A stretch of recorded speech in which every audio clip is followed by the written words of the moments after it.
1절부터 7절입니다.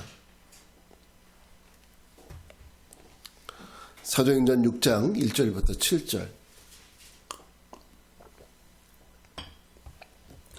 자, 우리 말씀을 같이 한 목소리로 읽겠습니다. 시작. 그때의 제자가 더 많아졌는데 헬라파 유대인들이 자기의 과부들이 매일의 구제에 빠짐으로 히브리파 사람을 원망하니 12사도가 모든 제자를 불러 이르되 우리가 하나님의 말씀을 제쳐놓고 접대를 일삼는 것이 마땅하지 아니하니 형제들아 너희 가운데서 성령과 지혜가 충만하여 칭찬받는 사람 7을 택하라. 우리가 이 일을 그들에게 맡기고 우리는 오로지 기도하는 일과 말씀 사역에 힘쓰리라 하니 온 무리가 이 말을 기뻐하여 믿음과 성령이 충만한 사람 스데반과 또 빌립과 브로고로와 니가노로와 디몬과 바메냐와 유대교에 입교했던 안디옥 사람 니골라를 택하여 사도들 앞에 세우니 사도들이 기도하고 그들에게 안수하니라. 하나님의 말씀이 점점 왕성하여 예루살렘에 있는 제자의 수가 더 심히 많아지고 허다한 제사장의 무리도 이 도에 복종하니라. 아멘. 자, 오늘은 실패를 통해 부흥을 경험하라, 이런 제목으로 말씀을 전합니다. 자, 실패를 통해 부흥을 경험하라. 여러분 이런 말 들어보신 적 있죠? 실패는 성공의 어머니다. 우리 학교 다닐 때부터 늘 그 벽에다 붙여놓고 그랬던 적 있죠. 실패는 성공의 어머니. 근데 가만히 생각해 보면 저는 이 말만큼 궤변이 없다고 생각합니다. 실패는 성공의 어머니. 참 이것은 궤변도 같이 느껴지는 게 아마 여러분 인생에서 실패를 경험해 본 분, 아픔을 경험해 본 분, 이런 분들이라면 사실 이 말이 마음속에 지금은 무척 좋아 보이지만 내가 실패 가운데 놓여 있을 때는, 아픔 가운데 놓여 있을 때는 이 말이 마음속에 느껴지지가 않아요. 왜? 너무 힘들어서 실패를 해보니까 너무 힘들어서 지금 내가 일어날 힘조차도 없는데, 실패는 성공의 어머니? 이 말은 그냥 듣기 좋은 얘기처럼 들려지게 됩니다. 그렇습니다. 실패는 누구에게나 아픈 상처와 흔적을 남깁니다. 여러분 그렇지만요, 이 실패가 반드시 나쁜 것만은 아니에요. 왜냐하면 실패해보지 않는 사람은 그 인생에서 옳은 길, 정답, 올바른 길을 찾아갈 수가 없어요. 실패가 있기 때문에 우리는 올바른 길을 찾을 수 있는 겁니다. 여러분 미로게임 아시죠? 미로게임이라는 것은 복잡하게 만들어진 길들이 있어요. 우리가 어떤 길을 먼저 선택해서 가다가 길이 막혀요. 그 실패했잖아요. 그럼 어떻게 합니까? 다시 돌아 나와서 그리고 여기 답이 아니구나. 그래서 올바른 길을 또 찾지 않습니까? 이 미로게임의 특징이에요. 여러분 지금 우리가 걸어온 길을 되돌아가서 시행착오를 거쳐서 결국 맞는 길을 찾는 것이 미로게임이듯이 사실 우리 신앙도, 우리 신앙생활이라는 것이 결국은 옳은 길을 찾아가는 것이 아닌가. 옳은 길, 의의 길, 생명의 길. 모두가 다 이 길을 가는 건 아니에요. 근데 우리도 과거에는 이 길을 걷지 않았어요. 근데 지금 우리가 어때요? 이 옳은 길을 걸어가고 있는 거죠. 그러니까 신앙생활을 한다는 것은 결국은 옳은 길을 찾아서 그 길을 가는 거라고 볼 수 있어요. 저는 예수님을 믿는 사람과 믿지 않는 사람의 차이를 저 사람은 천국 갈 사람, 지옥 갈 사람, 이런 식으로 이분법적으로 나누고 싶지 않습니다. 오히려 믿는 사람과 믿지 않는 사람들을 이렇게 얘기하고 싶습니다. 믿는 사람들은 그 사람이 가야 될 옳은 길을 찾은 사람, 믿지 않는 사람들은 아직 그 옳은 길을 찾지 못하고 방황하는 사람, 이렇게 구분하고 싶습니다. 그런데 사람이 인생의 길을 찾을 때 하나님은 반드시 그 길을 인도해 주십니다. 그런데 우리가 잘못된 길을 가다가 넘어지고 쓰러지면 사실은 되돌아가야 되는데, 아까 미로게임 말씀했던 것처럼 우리가 잘못된, 내 길이 잘못됐다라고 생각되면 우리는 다시 돌아가야 돼요. 그런데 여전히 그 길에서, 잘못된 길에서 여전히 그 길이 맞다고 거기서 깃발을 꽂고 거기서 다시 계속적으로 방황하고 거기서 또 나는 한 운명을 파겠다 하면서 그 길에 계속 머물러 있는다면 하나님 어떻게 하실까요? 그때 바로 그 사람에게 실패와 아픔을 주시는 겁니다. 가야 될 길을 찾지 않으니까. 오늘 우리는 예루살렘 초대 교회 공동체에 뭔가 시끄러운 일이 발생하고 있다는 것을 지금 여러분 성경 읽으면서 깨달을 수 있죠. 느끼게 되죠. 뭔가 이 공동체에, 그 은혜로운 공동체에 지금 문제가 생겼구나, 이것을 느낄 수 있습니다. 자, 1절 한번 볼까요? 같이 읽습니다. 시작. 그때의 제자가 더 많아졌는데 헬라파 유대인들이 자기의 과부들이 매일의 구제에 빠짐으로 히브리파 사람을 원망하니. 자, 이 한 구절만 읽어도 뭐가 좀 섭섭한 일이 있구나, 그리고 원망이 지금 생겨났어요. 지금 이 공동체가 은혜롭게 느껴지세요? 아니죠. 문제가 생긴 거예요. 초대교회 공동체 안에는요, 히브리 출신의 유대인들이 있었고, 히브리에서, 그러니까 유대 땅에서 나고 태어나고 자라고 그리고 히브리 말을 쓰는 이런 히브리파 유대인들이 있었는가 하면, 태어나기를 원래 이방 지역에서 태어나서 그리고 거기서 자라다 보니까 히브리 말을 할 줄 모르고 이방의 헬라 말을 할 줄 아는 이런 사람들, 그 사람들이 유대교로 개종해서 들어온 사람들이 바로 헬라파 사람들이에요. 근데 그들 중에서 그 두 파의 과부들에게 문제가 생겼습니다. 그거는 헬라파 과부들이, 매일 과부들은 어려운 사람들이거든요. 자기 경제를 책임질 수 없는 사람들. 그러다 보니까 초대교회 공동체에서 그들을 구제하는 일을 했는데, 가만히 보니까 히브리파 과부들은 늘 구제를 잘 받는데 헬라파 과부들은 구제에서 소외가 되는 거예요. 자꾸 빠지는 겁니다. 근데 여기에서 갈등이 일어나기 시작했어요. 우리가 지난주에 보았지만 아나니아와 삽비라, 그리고 바울의 동역자였던 바나바, 그들도 자기 재산을 팔아서 사도들 앞에 내놓았다고 그랬죠. 그래서 그걸 뭐 했겠습니까? 결국은 이렇게 가난한 자들에게 구제하는 사업에 내놓게 되었던 것이죠. 그런데 헬라파 과부들이 그 구제에서 빠지게 된 거예요. 자, 가만히 보면 여기에서 이 원인이, 이 헬라파 과부들이 구제에서 빠졌구나, 이게 문제네, 이렇게 생각할 수 있지만, 저는 성경을 유심히 보다가 사실은 그것보다 더 근본적인 문제가 여기 있구나 라는 것을 발견했습니다. 그게 뭐냐면 오늘 1절 초반에 보면, 자, 어떤 말이 나옵니까? 그때의 제자가 더 많아졌는데, 이 구절이 나와요. 원래 제자들은 어떤 일을 했던 사람들이냐면 사람들에게 말씀을 전하는 자리에 있는 사람이에요. 늘 말씀을 전하고 또 기도하는 자리에 있었던 사람들이에요.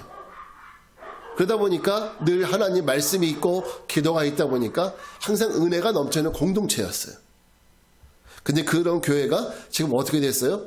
대형교회가 돼가는 거예요. 대형교회가. 그 수가 많아졌대요. 조그맣던 교회가, 공동체가 대형교회가 되는 거예요. 그러다 보니까 제자들의 역할이 조금 바뀌었습니다.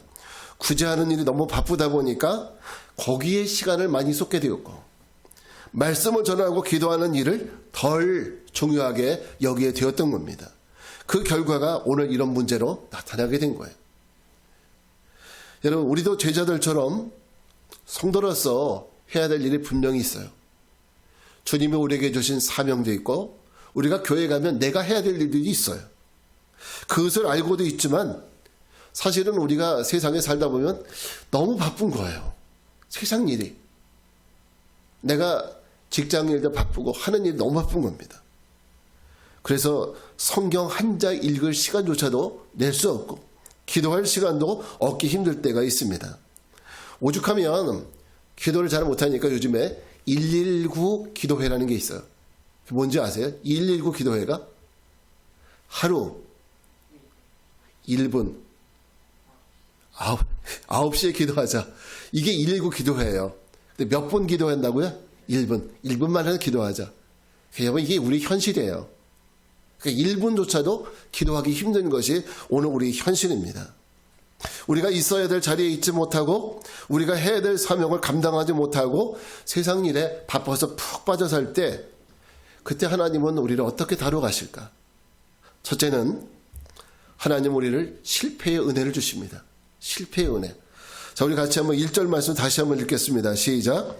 그때의 제자가 더 많아졌는데 헬라파 유대인들이 자기의 과부들이 매일의 구제에 빠짐으로 히브리파 사람을 원망하니. 자, 여러분은 이제 제가 처음 했던 저의 말, 그러니까 실패는 성공의 어머니다라는 말은 이거 궤변이다, 이런 말씀 앞에 드렸는데, 이제 그 말을 좀 바꿔보려고 합니다. 그게 아니라 하나님이 주시는 실패는, 저를 따라합시다. 하나님이 주시는 실패는 나를 멈추게 하는 은혜이다. 네, 맞습니다. 작년까지만 해도 서울 시내, 아니 지금도 그런 구간이 있죠. 서울 시내 주행 속도가 얼마인지 아세요? 50km. 그 이전에는 60km였는데 50km로 줄었어요. 그리고 2차선 도로 같은 경우에는, 이면도로 같은 경우는 30km로 바뀌었죠. 정부에서 왜 이런 식으로 자동차 속도에 제동을 걸었을까? 그 이유가 분명하죠. 정부에서 말하기를 시내에서 자동차들이 너무 빨리 달린다는 거예요. 너무 빨리 달려서 사고가 많이 난다는 거죠. 특히나 우회전할 때, 그리고 어린이 보호구역에서 사고가 많이 나다 보니까 이렇게 속도를 줄이게 된 겁니다. 사실 저도 처음에는 이 속도가 적응이 안 됐어요. 사실 50km로 가는 게 너무 힘들더라고요. 왜냐하면 거리는 뻥 뚫려 있는데 50km 가려다 보니까 그게 더 힘들어요, 사실은.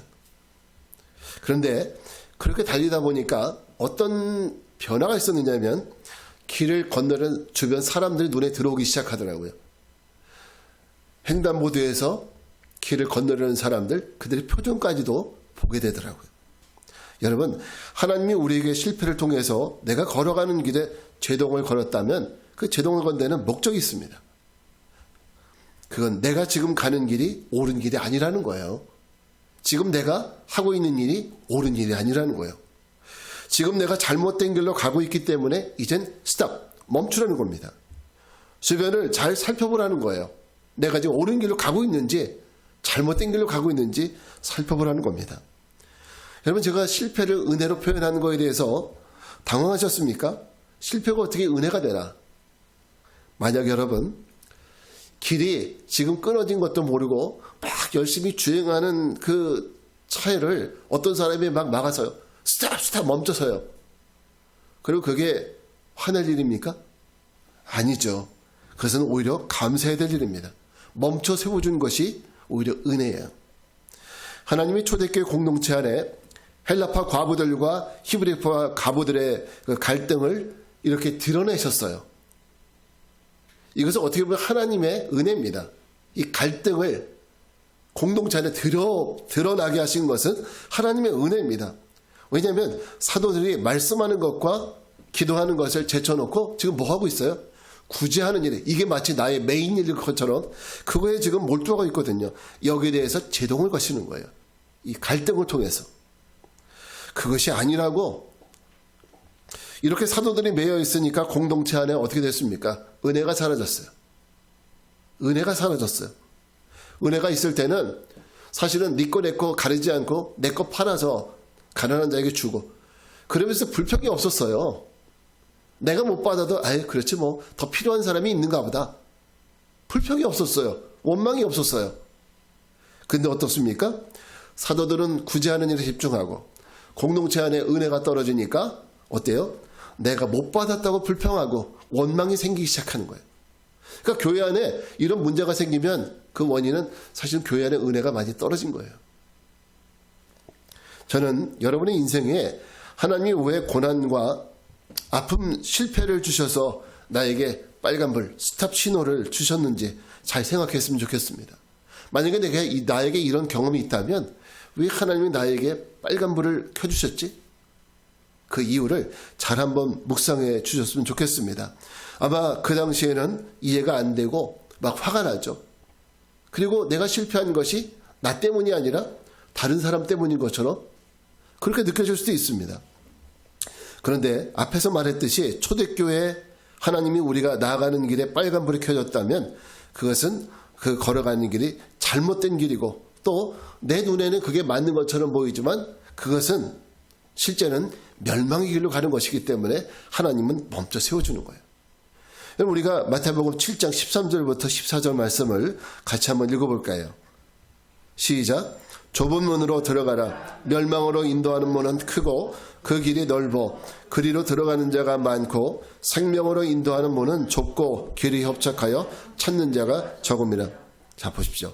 사람들이 자기 눈에 보기에는 큰 문, 넓은 길, 사람들이 많이 찾아 여기가 정답이구나. 그러나 그것은 어떤 길이었습니까? 생명의 길이 아니라 멸망의 길이었어요. 여러분, 이러니까 우리의 잘못된 길에서 하나님은 멈추려고 하는 거예요. 그 길을 가는 것을 스톱시키는 거예요. 우리에게 이렇게 실패를 주시고 아픔을 주셔서 그것을 깨닫게 하시는 겁니다. 지금 내가 가는 길이 잘못된 길이라고. 그러니 이것이 하나님의 은혜가 아니겠습니까? 나에게 실패를 통해서 멈추게 하신 이것이 하나님의 은혜가 아니겠습니까? 자, 그러면 실패가 주는 은혜가 있다면 뭘까요? 둘째는 하나님은 실패를 통해서 우리를 더 성숙시켜요. 실패를 통해서 우리를 어떻게 한다고요? 성숙시킨다는 거죠. 자, 우리 3절부터 4절 말씀 같이 읽겠습니다. 시작. 형제들아, 너희 가운데서 성령과 지혜가 충만하여 칭찬받는 사람 7을 택하라. 우리가 이 일을 그들에게 맡기고 우리는 오로지 기도하는 일과 말씀 사역에 힘쓰리라 하니. 제가 예수님 믿기 전에 물론 지금도 가끔씩 가요를 들을 때가 있어요. 여러분 가요 들을 때 있죠? 나만 그래요? 가끔씩 저는 찬송가만 듣지는 않고 찬양도 듣지만 가끔씩은 가요도 들어요. 근데 예전에 좋아했던 가요 중에 이런 노래가 있었어요. 아픈 만큼 성숙해지고. 그 노래 아세요? 네. 가수 구창모 씨가 불렀는데 특히나 이 노래의 그 마지막 부분에 가면은 이 구창모 씨가 마치 목소리가 푹 빠진 기운이 푹 빠진 그런 목소리로 아픈 만큼 성숙해지는 진실을 알게 했어요. 이 가사가 있어요. 참 그 가사를 들으면 그 부분에서 굉장히 마음도 뭉클해지고 내가 마치 성숙해지는 듯한 이런 착각이 들 때가 있습니다. 그래서 구창모 씨가 혹시 크리스천인가 찾아봤어요. 왜냐하면 이런 묵상은 그냥 나오는 것이 아니라 뭔가 그 큰 묵상 속에 나오는 것이 아닌가 생각이 됐습니다. 그래서 아마 제가 생각하기는 찾아보니까 이 구창모 씨가 개신교 교인이더라고요.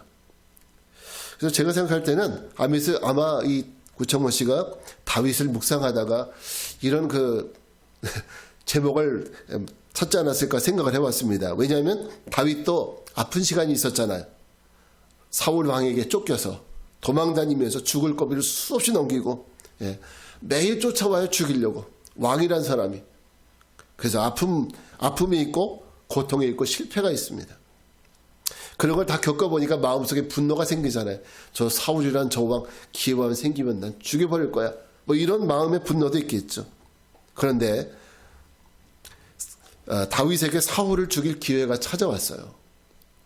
네, 정말 그냥 칼만 싹 대면 사울을 죽일 수 있는 기회가 있었는데 자, 다윗이 어떻게 했습니까?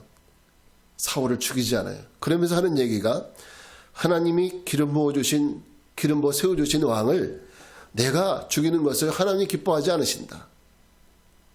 여러분, 저는 이걸 통해서 어떤 생각을 하냐면 다윗이 도망다니고 실패하고 고통을 통해서 다윗은 그만큼 하나님이 다윗을 성숙시켰다는 것을 발견합니다.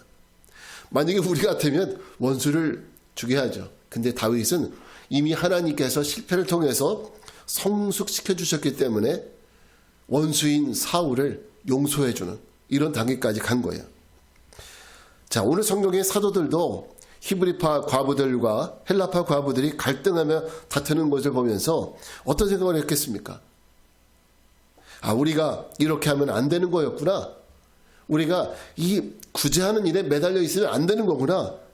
그러면서 정신이 번쩍 들었을 겁니다. 그제서야 사도들은 우리가 원래 해야 될 원래의 그 업무에서 많이 이탈해 있다는 것을 발견하게 되었어요. 우리가 해야 할 일은 과부들 구제 사업을 하는 일에 몰두하는 것이 아니라 뭐였습니까? 원래 했던 일은 말씀을 전하고 기도하는 일. 바로 이 자리가 내가 있어야 될 자리였다는 것을 깨닫게 된 거예요. 여러분, 이처럼 실패는 스스로를 묵상하고 돌아보는 사람에게는 하나님의 경고라는 것이 깨달아지고 그래서 깨달은 사람은 그 실패를 통해서 그의 인생이 다 무너지는 것이 아니라, 실패 통해 무너지는 것이 아니라 실패 속에서 올바른 진리를 찾아가도록 인도하시는 하나님의 인도하심을 따라서 내가 있어야 될 본연의 자리를 찾아가는 이 성숙의 단계로 나가는 겁니다. 창세기도 보면 야곱이 나옵니다. 외삼촌 라반의 집에서 가나안으로 돌아올 때 야복강을 건너요. 그리고 가나안 땅으로 바로 들어가지 않고 그는 세겜이라는 땅에 머물러요. 자, 그래서 세겜 땅에서 세겜의 아버지 하몰에게서 밭을 사서 그곳에 머물죠. 근데 이 세겜이라는 것이 어떤 곳인지 아세요? 바로 여기 우리 구산동하고 비슷해요. 가련동하고 비슷한 것이, 이곳이 보통 이제 서울과 경기도의 경계잖아요. 세겜이 바로 이런 곳이에요. 하란과 가나안의 딱 경계. 바로 그 지역이 세겜 땅이에요. 자, 그럼 이것은 무슨 뜻입니까? 우리가 잘 아는 대로 사실은 가나안에 들어가면 아직도 누가 무서워요?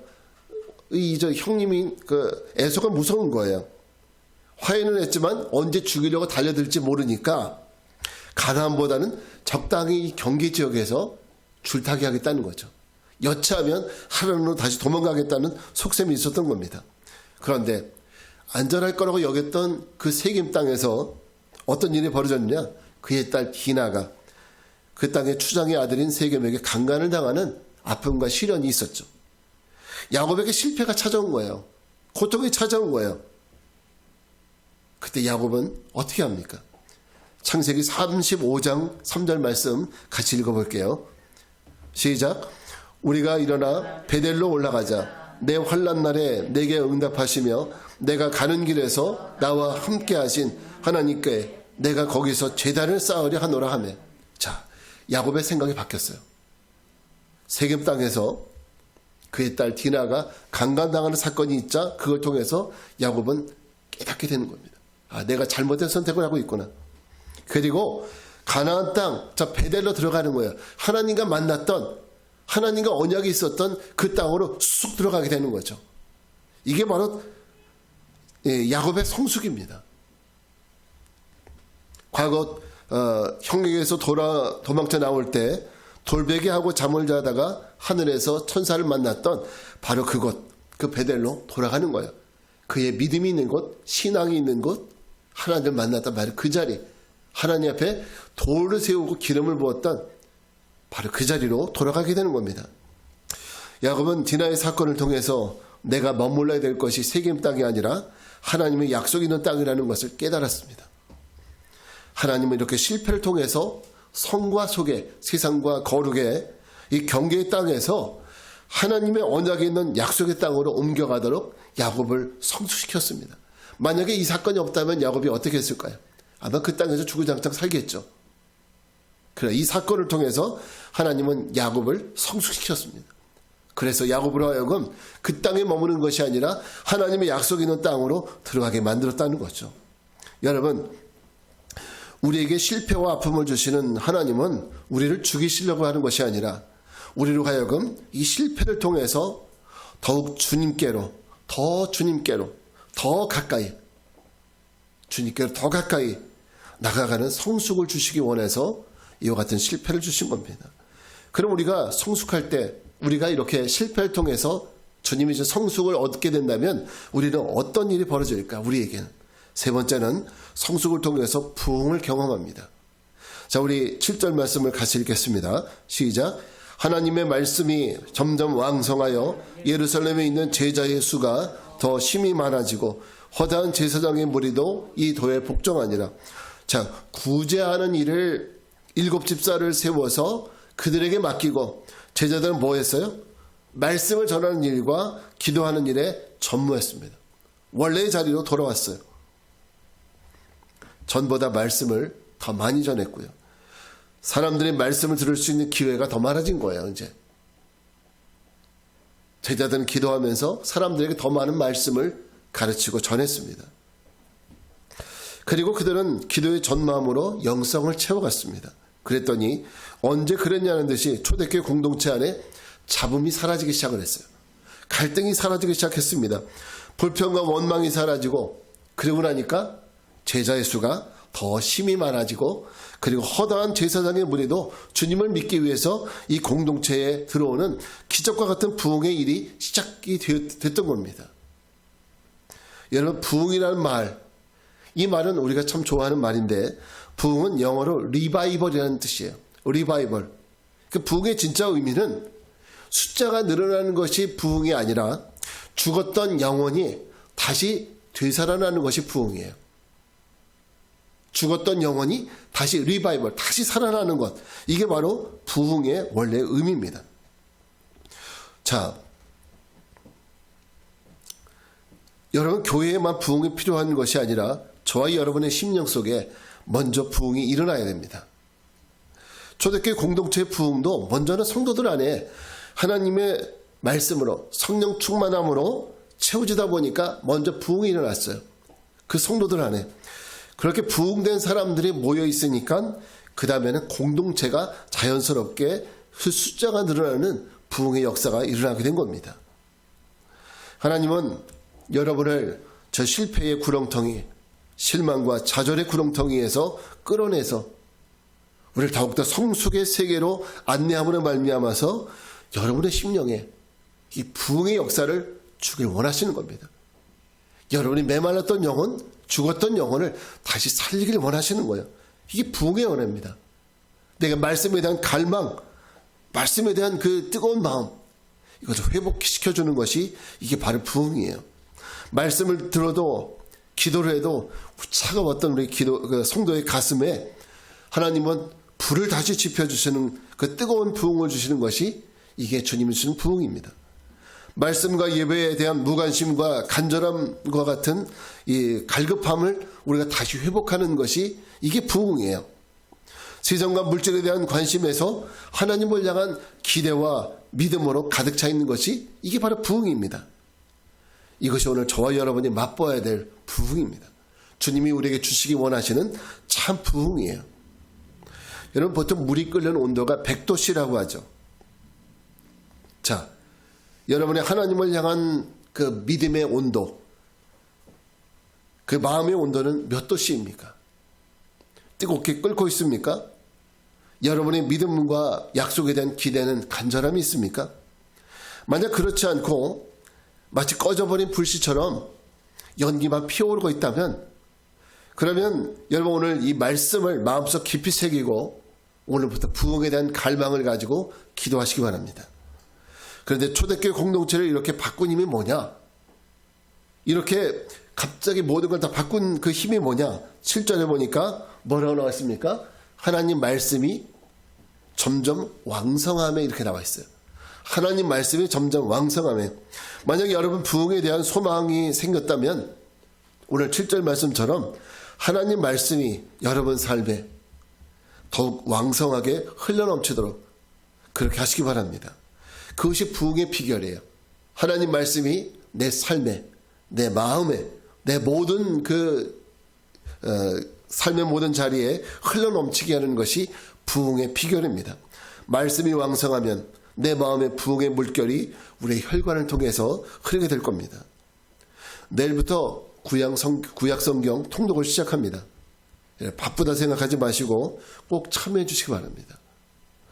통독하는 과정이 조금 힘들 수는 있어요. 왜냐하면 이게 뭐 단 100페이지도 아니고 거의 한 1300페이지 가까이 되는 이런 방대한 분량의 이런 그 구약 성경을 읽는 거기 때문에 그렇게 쉽다고는 말할 수 없습니다.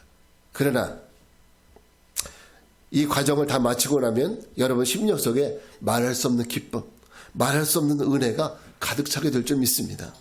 그리고 말씀을 묵상하십시오. 이제 주신 말씀을 내게 적용하면서 내 삶을 변화시켜 나가십시오. 그럼 여러분의 삶에 주님이 주시는 놀라운 부흥의 역사가 있게 될 것입니다. 주님이 주시는 참 부흥을 우리 모두 경험하고 주님의 참 제자로 세워지는 우리 좋은 시작 교회가 되기를 주님의 이름으로 축원합니다. 자, 이제 자리에서 일어나셔서 주께 가까이 찬양하고 기도하겠습니다.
가지 상처와 아픔 가운데 고통스러워할 때도 있습니다.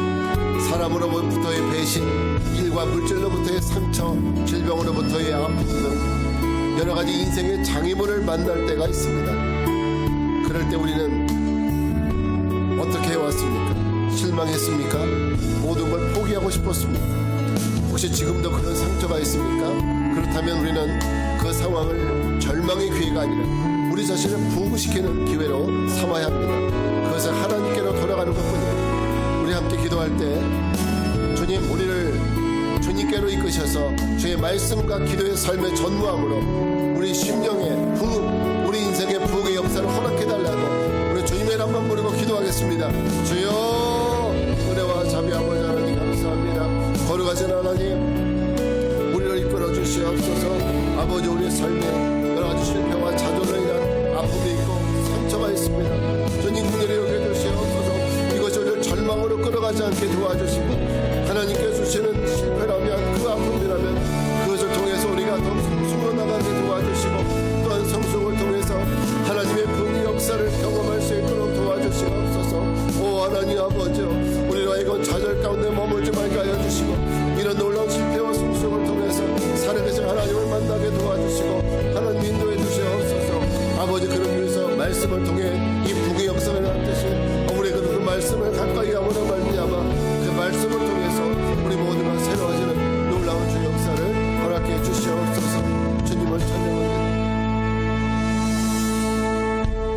거룩하신 하나님, 세상에 사람들은 많고 지인들도 많지만 내 몸처럼 믿을 만한 사람은 없습니다. 그러나 우리가 믿기로 하나님은 약속하신 대로 이루시고 구하는 자에게 은혜를 주시며 그 이름을 부르는 자들을 이렇게 세워주시는 신실하신 하나님이심을 믿사오니 주님, 우리 인생이 세상의 돌뿌리에 걸려 넘어져 쓰러질 때 우리에게 주님의 말씀이 떠오르게 하시고 그래서 힘들수록 더 무릎 꿇고 주님께로 나가게 하옵소서. 그래서 우리가 넘어지고 쓰러져 좌절하는 인생이 아니라 주님의 능력으로 일어나 승리하는 부흥의 역사를 이뤄가는 귀한 인생들 되게 해달라고, 귀한 인생들 되게 하옵소서. 지금은 성부, 성자, 성령 삼위일체 하나님의 은혜와 평강이 오직 주님께로 돌아가 주님이 주시는 부흥을 경험하며 승리하는 인생을 살아갈 것을 결단하고 세상을 향해 나가는 모든 성도들 위해 이제로부터 영원까지 함께 하옵시기를 간절히 축원하옵나이다. 아멘.